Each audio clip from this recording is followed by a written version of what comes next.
प्रदेश police constable पुरुष और महिला 2023 भर्ती जो कि पेपर नष्ट हो चुका है 28 फरवरी 2024 का।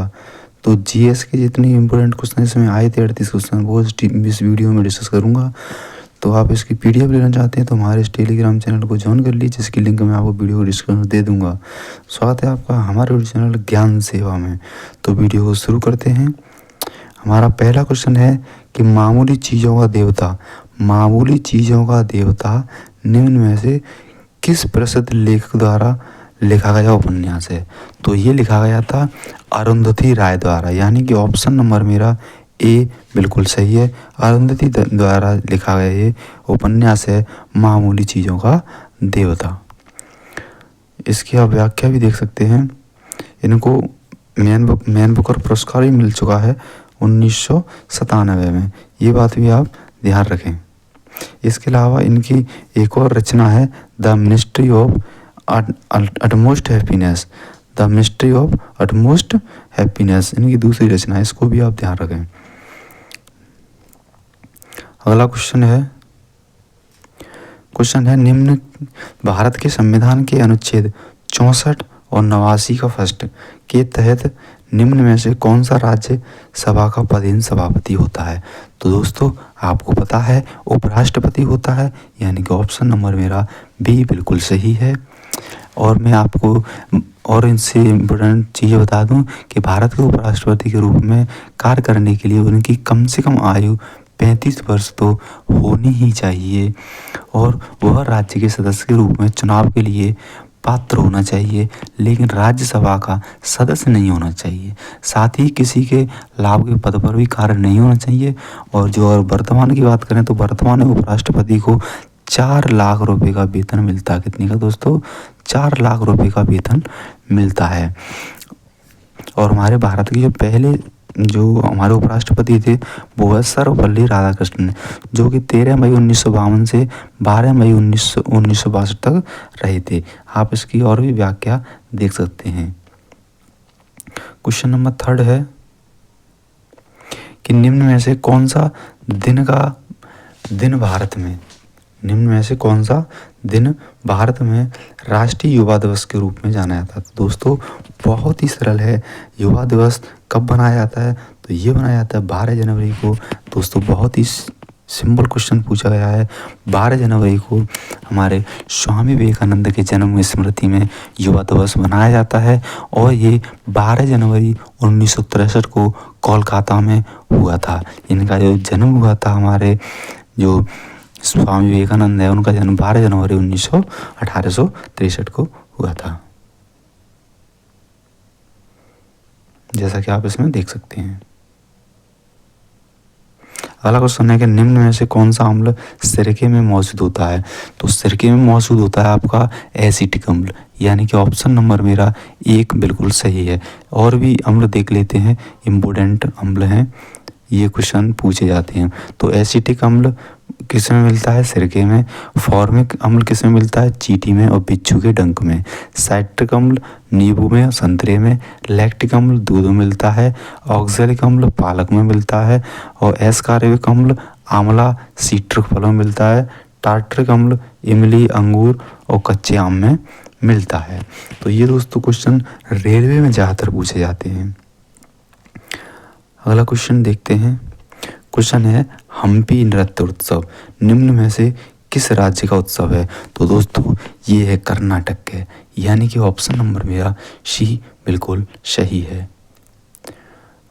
और भी देख लें कि हम्पी नृत्य कर्नाटक राज्य का उत्सव है। इसके अलावा यक्षगान और गुड़िया कुनिथा ये भी कर्नाटक के हैं। तो राज्य के कुछ राज्यों के लोक नृत्य हैं, जैसे उड़ीसा का देख लें तो उड़ीसा का है गरुड़ वाहन, धूमरा और मुदारी।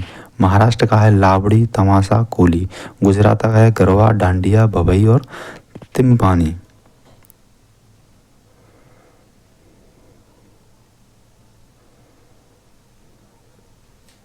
अगला क्वेश्चन है निम्न में से किस मंत्रालय के पास जनसंचार के विभिन्न माध्यम और प्रिंट मीडिया के विनिमय के माध्यम से सरकारी नीतियां, योजना और कार्यक्रमों के बारे में जानकारी प्रसारित करने की जिम्मेदारी है। दोस्तों ये जिम्मेदारी किसको है, तो आप क्वेश्चन से ही बता सकते हैं। ये जिम्मेदारी आपको सूचना और प्रसारण मंत्रालय, यानी कि ऑप्शन नंबर सी मेरा बिल्कुल सही होगा, सूचना और प्रसारण मंत्रालय। अगला है राष्ट्रीय विषाणु विज्ञान संस्थान निम्न में से किस स्थान पर स्थित है, तो ये दोस्तों पुणे में स्थित है, यानी कि इसका ऑप्शन नंबर बी सही है। और इसको जो स्थापना की थी वो 1952 में की गई थी। अगला क्वेश्चन है भारत में बाल संरक्षण और कल्याण के लिए आपातकालीन टोल फ्री हेल्पलाइन नंबर क्या है। दोस्तों बहुत ही सिंपल क्वेश्चन है, इसका टोल फ्री नंबर कितना है, तो आपको पता है 1098, यानी कि ऑप्शन नंबर मेरा बी बिल्कुल सही हो जाएगा। भारत में बाल संरक्षण और कल्याण के लिए आपातकालीन टोल फ्री नंबर 1098 है।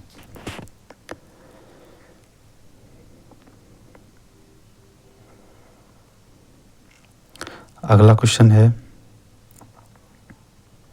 Question number 9। अगला है कि निम्न में से कौन उत्तर प्रदेश राज्य में सर्वोच्च रैंकिंग वाले पुलिस अधिकारी हैं, तो सर्वोच्च रैंकिंग वाले ऑप्शन के हिसाब से बताना है कि सर्वोच्च रैंकिंग वाले कौन से हैं। ये आपका पुलिस महानिदेशक में, ये पुलिस महानिदेशक, पुलिस उप निरीक्षक है, सहायक पुलिस आयुक्त है और पुलिस आयुक्त है, यानी कि सबसे जो बड़ा इसमें है वो है डीजीपी। कौन सा है, डीजीपी, यानी कि ऑप्शन नंबर मेरा ए बिल्कुल राइट है, डीजीपी।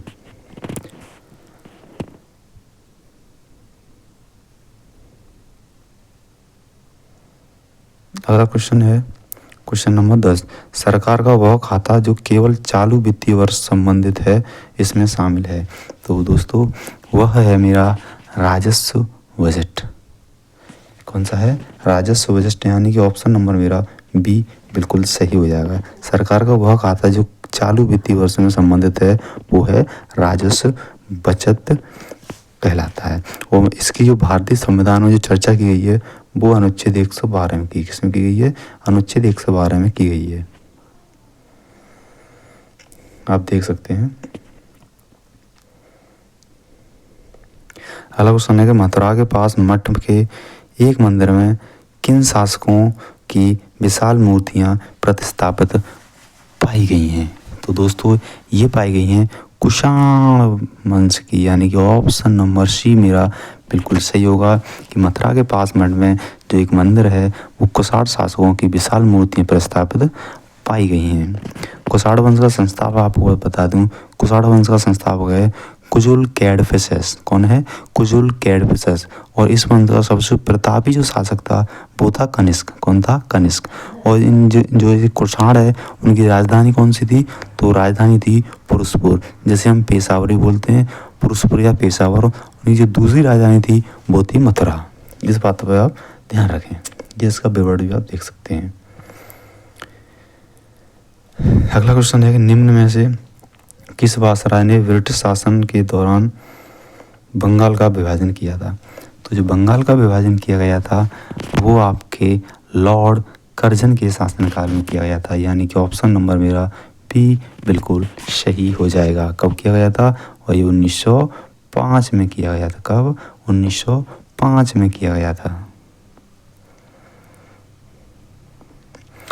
अगला क्वेश्चन है कि व्यवसाय के उपयोग के लिए सब्जियां, फूल, फल उगाना निम्न में से किस नाम से जाना जाता है, तो ऑप्शन देख लेते हैं। ये है, तो जो फल सब्जियां जो उगाई जाती हैं वो आपके ऑप्शन दे रखे हैं, सेरीकल्चर, पिसीकल्चर, वर्टिकल्चर और हॉर्टिकल्चर। तो कौन सा, ऑप्शन नंबर डी, हॉर्टिकल्चर के अंतर्गत हम व्यवसाय के उपयोग के लिए सब्जियां, फूल, फल उगाना हॉर्टिकल्चर कहलाता है।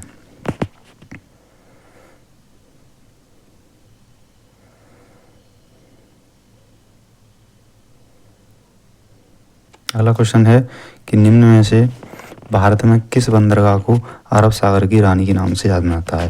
तो अरब सागर की राजनी सागर की रानी कहलाती है वो है कोच्चि, यानी कि ऑप्शन नंबर मेरा बी बिल्कुल सही हो जाएगा। कोच्चि बंदरगाह को अरब सागर की रानी के नाम से जाना जाता है। जो ये है वो केरल के एर्नाकुलम जिले के अंतर्गत है। कौन से? केरल के एर्नाकुलम जिले के अंतर्गत। और ये कहाँ पे है? ये अरब सागर में है। आप क्वेश्चन का विवरण भी देख लें वीडियो को पॉज करके। अगला है कि वर्ष 2011 में भारत की जनगणना कार्य कितने चरणों में किया गया था?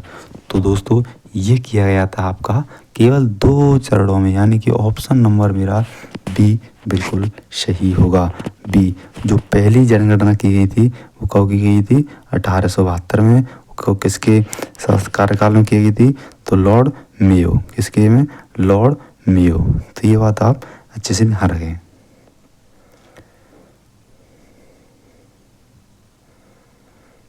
अगला क्वेश्चन है कि मोगाव गुफाएं, जिन्हें हजारों बुद्धों की गुफाओं भी कहा जाता है, निम्न में से किस देश में उपस्थित हैं? तो दोस्तों ये आपके चीन में उपस्थित हैं। कहाँ पे? चीन में उपस्थित है, यानी कि ऑप्शन नंबर मेरा डी बिल्कुल सही हो जाएगा। ये इनका जो निर्माण किया गया था पहली बार 366 AD में इनका निर्माण किया गया था। यह जो ये है ये एक विश्व धरोहर स्थल है। ये जो गुफाएं हैं ये विश्व धरोहर स्थल है। अगला क्वेश्चन है 17 नंबर। क्वेश्चन कह रहा है कि उत्तर प्रदेश में कुंभ मेला का उत्सव किन नदियों के संगम पर मनाया जाता है? तो बहुत ही सरल क्वेश्चन है। ये आपके गंगा, यमुना और प्राणहिक सरस्वती, यानी कि ऑप्शन नंबर मेरा ए बिल्कुल सही होगा। ये कहाँ कहाँ मनाया जाता है? आप देख रहे होंगे कि इस यहाँ उत्तर प्रदेश के अलावा ये कहाँ कहाँ मनाया जाता है? हरिद्वार में मनाया जाता है, उज्जैन में मनाया जाता है और नासिक में भी मनाया जाता है। और ये 12 वर्ष पर एक बार मनाया जाता है।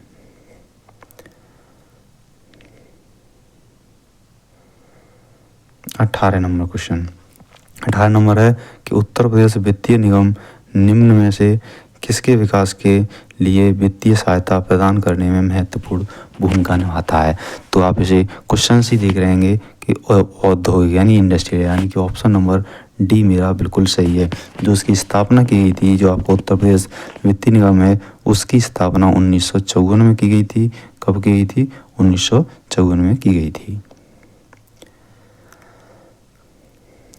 अगला क्वेश्चन है कि उत्तर प्रदेश का दुधवा राष्ट्रीय उद्यान निम्न में से किस जिले में है? तो ये जो राष्ट्रीय दुधवा है वो किस जिले में है? आप ज़्यादातर जानते होंगे, लखीमपुर खीरी में। कहाँ है? लखीमपुर खीरी, यानी कि ऑप्शन नंबर मेरा फर्स्ट बिल्कुल सही होगा।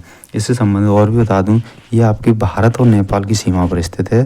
जो इसकी स्थापना की गई थी वो 1 फरवरी 1977 में इसकी स्थापना की गई और ये 1987 में एक टाइगर रिजर्व घोषित कर दिया था। इस बात का ध्यान रखें।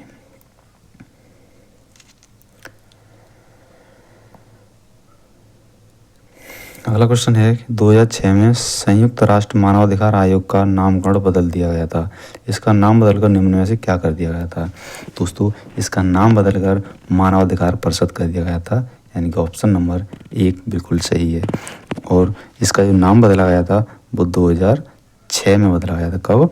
2006 में बदला गया था।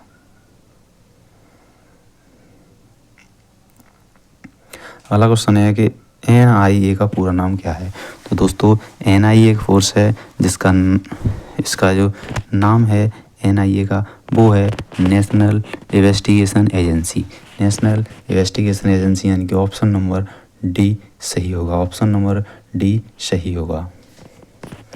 आतंकवाद विरोध कानूनी प्रवर्तक एजेंसी है। इससे संबंधित और भी यह 2008 में मुंबई हमले के बाद बनाया गया था। ये सभी क्वेश्चन अभी जो पुलिस का पेपर हुआ था उसमें पूछे गए हैं, ऐसी एग्जाम में पूछने की संभावना है। अगला क्वेश्चन है कि इजराइल हमास संघर्ष क्षेत्र में भारतीय नागरिकों को निकालने के लिए भारत द्वारा शुरू किए गए ऑपरेशन का नाम निम्न में से कौन सा है? तो उसका हमें ऑपरेशन का नाम बताना है तो वो है ऑपरेशन अजय, यानी कि ऑप्शन नंबर मेरा फर्स्ट बिल्कुल सही होगा, ऑपरेशन अजय। अगला क्वेश्चन है क्वेश्चन नंबर 23। क्वेश्चन नंबर 23 कह रहा है कि हाल ही में अक्टूबर 2023 में भारत और किस पड़ोसी देश ने आर्थिक और औद्योगिक सहयोग समझौते की बातचीत फिर से शुरू की है। तो ये है आपका भारत और उसका एक पड़ोसी देश है श्रीलंका, यानी कि ऑप्शन नंबर मेरा डी बिल्कुल सही होगा। क्वेश्चन नंबर 24 है। क्वेश्चन नंबर 24 कह रहा है कि हाल ही में प्रधानमंत्री ने खालिस्तान लक्षद्वीप समूह सबमरीन ऑप्टिकल फाइबर कनेक्शन परियोजना की शुरुआत करके लक्षद्वीप में धीमी इंटरनेट गति की चुनौती को दूर करने के लिए संकल्प लिया है, जिसकी घोषणा 2020 में लाल किले में स्वतंत्रता दिवस भाषण के दौरान की गई थी। तो ये जो की गई थी वो कहाँ की गई थी? तो ये की गई थी आपकी कोच्चि में। कहाँ की गई थी? कोच्चि में, यानी कि ऑप्शन नंबर मेरा बी बिल्कुल सही होगा। अगला क्वेश्चन है, उत्तर प्रदेश के कौशाम्बी जिले में कौशाम्बी ब्लॉक ने नीति आयोग में एबीपी की पहली डेल्टा रैंकिंग कौन सा स्थान हासिल किया है? तो इसमें हासिल किया है दूसरा, यानी कि ऑप्शन नंबर मेरा बी बिल्कुल सही होगा। ये सभी क्वेश्चन मेरे करंट क्वेश्चन हैं। करंट के भी री एग्ज़ाम बहुत अच्छे से बने हुए हैं, जैसा कि आप देख रहे होंगे यहाँ पे भी कांस्टेबल का ओरिजिनल पेपर में सॉल्यूशन करा रहा हूँ। 26 नंबर क्वेश्चन। 26 नंबर क्वेश्चन कह रहा है कि हाल ही में प्रधानमंत्री नरेंद्र मोदी ने अयोध्या में नवनिर्मित हवाई अड्डे का उद्घाटन किया है। यह नवनिर्मित हवाई अड्डे का नाम बताइए। तो ये नया जो हवाई अड्डा बना है उसका नाम क्या रखा है उन्होंने? तो उसका नाम रखा है वाल्मीकि अंतर्राष्ट्रीय हवाई अड्डा। कौन सा? वाल्मीकि अंतर्राष्ट्रीय हवाई अड्डा, यानी कि ऑप्शन नंबर कौन सा? ऑप्शन नंबर सी बिल्कुल सही होगा, महर्षि वाल्मीकि हवाई अड्डा। उसका पहले नाम क्या था? तो पहले नाम था इसका मर्यादा पुरुषोत्तम श्री राम अंतर्राष्ट्रीय हवाई अड्डा। अगला क्वेश्चन है कि ब्रिक्स 2024 के लिए किन देश की अध्यक्षता में 1 जनवरी 2024 से प्रारंभ हो गई है? तो ये हो गई है रूस, यानी कि ऑप्शन नंबर बी मेरा बिल्कुल सही होगा। ब्रिक्स 2024 की अध्यक्षता 1 जनवरी 2024 से रूस को प्रदान की गई है। अगला क्वेश्चन है क्वेश्चन नंबर 28। वर्ष 2016 में नोटबंदी के दौरान आरबीआई भारतीय रिजर्व बैंक के गवर्नर कौन थे? तो जब नोटबंदी हुई थी उस टाइम पे गवर्नर जनरल थे डॉक्टर उर्जित पटेल, यानी कि ऑप्शन नंबर मेरा बी बिल्कुल सही होगा। इससे संबंधित और भी जानकारी है।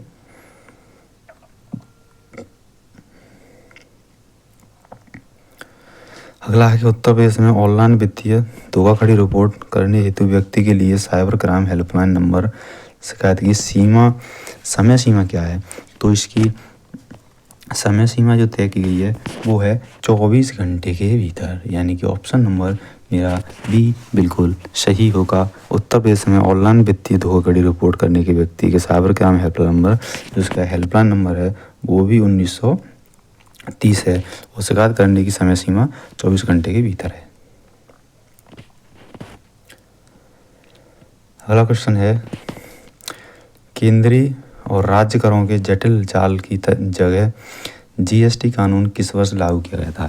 तो जीएसटी लागू किया गया था 2017 में, यानी कि ऑप्शन नंबर मेरा बिल्कुल सही होगा और 1 जुलाई 2017 को लागू किया गया था और इसे संसद के दोनों सदनों में 122वें संविधान संशोधन द्वारा इसे पारित किया गया था और जीएसटी को 101 संविधान संशोधन द्वारा लागू किया गया था।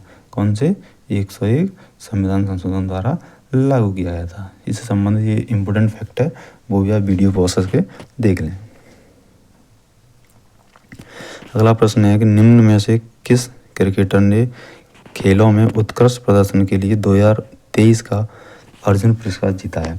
तो अभी हाल ही में जो अर्जुन पुरस्कार जीता है वो है मोहम्मद शमी ने, यानी कि ऑप्शन नंबर डी बिल्कुल सही है। अगला क्वेश्चन है कि क्यात निम्न में से किस देश की आधिकारिक मुद्रा है? तो क्यात आपकी जो मुद्रा है वो है म्यांमार की, यानी कि ऑप्शन नंबर कौन सा? ऑप्शन नंबर बी बिल्कुल सही होगा। श्रीलंका की जो मुद्रा है, श्रीलंका की मुद्रा है श्रीलंकन रुपया, जबकि तुर्की की जो मुद्रा है वो है क्यात। वो तुर्की की मुद्रा क्या है? लीरा है। क्या? लीरा है। जबकि अफगानिस्तान की मुद्रा है अफगानी। और म्यांमार की मुद्रा क्या है? म्यांमार की मुद्रा है क्यात। ऑप्शन नंबर बी सही होगा। अगला क्वेश्चन है कि भारत में राष्ट्रीय बालिका दिवस किस तारीख को मनाया जाता है? राष्ट्रीय बालिका दिवस आपको मनाया जाता है 24 जनवरी, यानी कि ऑप्शन नंबर ए मेरा बिल्कुल सही होगा।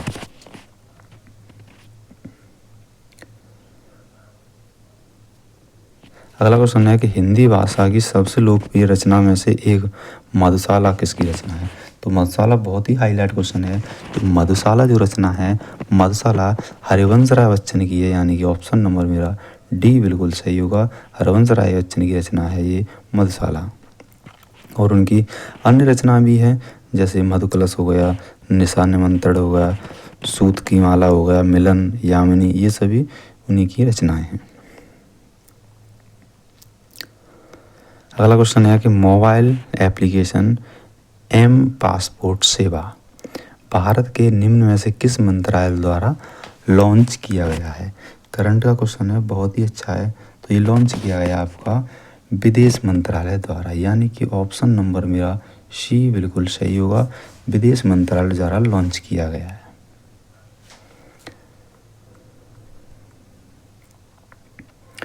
अगला क्वेश्चन है कि चंद्रयान 3 के रोवर का नाम क्या है? तो दोस्तों चंद्रयान 3 के रोवर का नाम था प्रज्ञान। क्या था? प्रज्ञान था। ऑप्शन नंबर मेरा बी बिल्कुल सही होगा। क्या नाम था? तो प्रज्ञान था। तो चंद्रयान के रोवर का नाम प्रज्ञान और लैंडर का नाम क्या था? विक्रम था। और ये कब लॉन्च किया गया था? तो ये 14 जुलाई को लॉन्च किया गया था। 14 जुलाई 2023 को लॉन्च किया गया था। और ये कब पहुंचा था? तो 23 अगस्त को चंद्रमा के दक्षिणी ध्रुव पर इसने लैंडिंग की थी। इससे संबंधित फैक्ट ये है। अगला क्वेश्चन, हाल ही में प्रधानमंत्री ने उत्तर प्रदेश में निम्न में से किस स्थान पर सौरवेद महामंदिर का उद्घाटन किया है? तो सौरवेद महामंदिर का जो उद्घाटन किया है वो आपके हाल ही में किया था बनारस में, यानी कि ऑप्शन नंबर डी सही है। वाराणसी ऑप्शन सही होगा। और जीएस का 38 नंबर क्वेश्चन है, 38 और लास्ट क्वेश्चन जीएस का। तो ये सभी क्वेश्चन पूछे गए थे। निम्न में से कौन सा भारत का सर्वोच्च सैन्य पुरस्कार है? तो भारत का सर्वोच्च सैन्य पुरस्कार आपको पता है कौन सा है? परमवीर चक्र। कौन सा? परमवीर चक्र, यानी कि ऑप्शन नंबर मेरा डी बिल्कुल सही होगा। तो दोस्तों अगर ये आपको वीडियो पसंद आई हो तो हमारे चैनल ज्ञान सेवा को आप सब्सक्राइब करें, अपने दोस्तों को भी शेयर करें। मिलते हैं नेक्स्ट वीडियो में नेक्स्ट सेट यूपी पुलिस के सेट के साथ। तब तक के लिए जय हिंद, जय भारत।